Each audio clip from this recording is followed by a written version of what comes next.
สวัสดีค่ะชวนทำขนมนมเนยง่ายๆกับ Easy Food บายชยาค่ะคลิปนี้มาชวนทำคัพเค้กมาเบิลค่ะสูตรคัพเค้กเนยสดบัตเตอร์เค้กมาเบิลวิธีการทำไม่ยุ่งยากทำง่ายสุดๆบัตเตอร์เค้กมาเบิลสูตรนี้เนื้อนุ่มแน่นเราไปดูวิธีทำกันเลยค่ะก่อนอื่นก็มาเปิดเตาวอร์มไฟก่อนจากจะอบที่อุณหภูมิ160องศาก็จะวอร์มไฟไว้ที่170องศาเพื่อป้องกันไฟลดลงจากการที่เราเปิดปิดเตาเปิดเตาวอร์มไฟแล้วเรามาลงมือทำกันเลยค่ะขั้นตอนแรกก็มาตีเนยก่อนจะใส่เป็นเนยเค็มเป็นเนยอุณหภูมิห้องไม่อ่อนแล้วก็ไม่แข็งเกินไปเปิดสปีดปานกลางตีเนยให้อ่อนนุ่มและกระจายตัวใช้เวลาไม่นานนะคะขึ้นอยู่กับเครื่องตีของแต่ละท่านตีจนเนยอ่อนนุ่มและกระจายตัวดีแล้วก็หยุดเครื่องแล้วก็ปาดชามผสมจากนั้นใส่น้ำตาลทรายลงไปหากใครใช้เนยจืดก็ใส่เกลือลงไปในขั้นตอนนี้เลยจากนั้นตีส่วนผสมให้ขึ้นฟูเล็กน้อยและมีสีอ่อนลงแล้วก็หยุดเครื่องจากนั้นก็ปาดชามผสมต่อไปเราจะใส่ไข่จะใช้เป็นไข่ไก่เบอร์2จำนวน2ฟองใส่ไข่ลงไปทีละ1ฟองแล้วก็ตีส่วนผสมให้เข้ากันเมื่อส่วนผสมเข้ากันดีก็หยุดเครื่องแล้วก็ปาดชามผสมจากนั้นก็ใส่ไข่ฟองที่2ตามด้วยกลิ่นวานิลาเปิดสปีดความเร็วกลางตีส่วนผสมให้เข้ากันค่ะตีจนกระทั่งส่วนผสมเข้ากันดีก็หยุดเครื่องแล้วก็ปาดชามผสมอีกครั้งหนึ่ง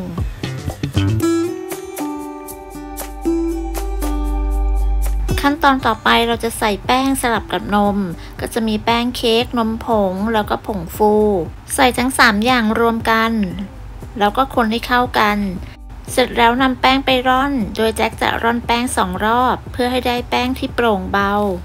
รอบแรกร่อนใส่ภาชนะที่แห้งและสะอาดจากนั้นเราจะนำแป้งที่ร่อนแล้วไปร่อนใส่ในชามผสมโดยครั้งนี้ใส่ลงไปครึ่งหนึ่งก่อนจากนั้นใช้ไม้พายคนส่วนผสมให้เข้ากันจนหมดผงแป้งเมื่อคนจนเข้ากันดีแจ็คก็จะใส่นมลงไปใช้เป็นนมสดรสจืดใส่ลงไปทั้งหมดแล้วก็เปิดสปีดความเร็วกลางตีส่วนผสมให้เข้ากันเมื่อคนจนเข้ากันดีก็หยุดเครื่องจากนั้นก็ปาดชามผสมต่อไปก็ร่อนแป้งที่เหลือใส่ลงไปทั้งหมด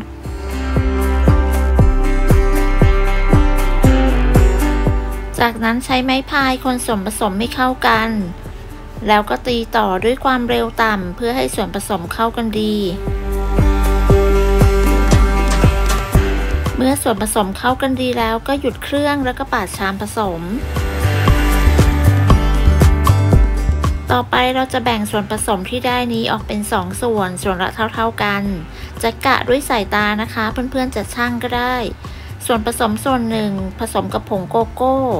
แล้วก็คนให้เข้ากันจากนั้นเปิดสปีดความเร็วต่ำตีให้ส่วนผสมเข้ากันอีกครั้งหนึ่งเราก็จะได้ส่วนผสม2อย่างก็คือรสช็อกโกแลตและรสวานิลาต่อไปเราจะมาหยอดใส่ถ้วยค่ะจะใช้เป็นถ้วยขัน9เบอร์8วางด้วยกระดาษจีบเบอร์3220หยอดลงไปทีละ1ช้อนหยอดสีไหนก่อนก็ได้แล้วแต่ชอบเลยจากนั้นก็หยอดอีกสีหนึ่งทับลงไปทำแบบนี้ไปเรื่อยๆจนกระทั่งเต็มถ้วยสูตรนี้จะทำออกมาได้ทั้งหมด6ถ้วยค่ะ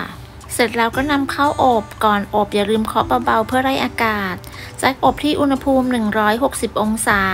ใช้ไฟบนล่างไม่เปิดพัดลมแจ็ควางไว้ชั้นล่างของเตาอบใช้เวลาอยู่ที่ประมาณ25นาที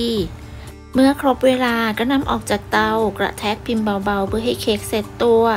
จากนั้นแจ็คยกออกมาวางพักไว้เพื่อให้เย็นบนตะแกรงรอให้เค้กเย็นแล้วก็นำมาทานได้เลยหรือใครจะนำไปแช่เย็นเพื่อให้เนื้อนุ่มแน่นขึ้นก็แนะนำให้ห่อด้วยพลาสติกถนอมอาหารหรือฟิล์มยืดแล้วก็นำไปแช่เย็นคัพเค้กมาเบิลสูตรนี้เนื้อนุ่มแน่นหอมอร่อยทำง่ายมากๆรับรองว่ามือใหม่ก็ทำได้แน่นอนรสชาติหวานกำลังดีแต่ถ้าเพื่อนๆอยากให้หวานน้อยกว่านี้แนะนำว่าอย่าลดน้ำตาลเยอะเกินไปเพราะจะมีผลกับเนื้อเค้กขอบคุณสำหรับการติดตามรับชมคลิปนี้ถ้าเพื่อนๆชอบก็อย่าลืมกดไลค์กดแชร์กดติดตามเพื่อเป็นกำลังใจให้กันด้วยค่ะสำหรับคลิปนี้จะต้องลาไปก่อนพบกันใหม่ในคลิปหน้าสวัสดีค่ะ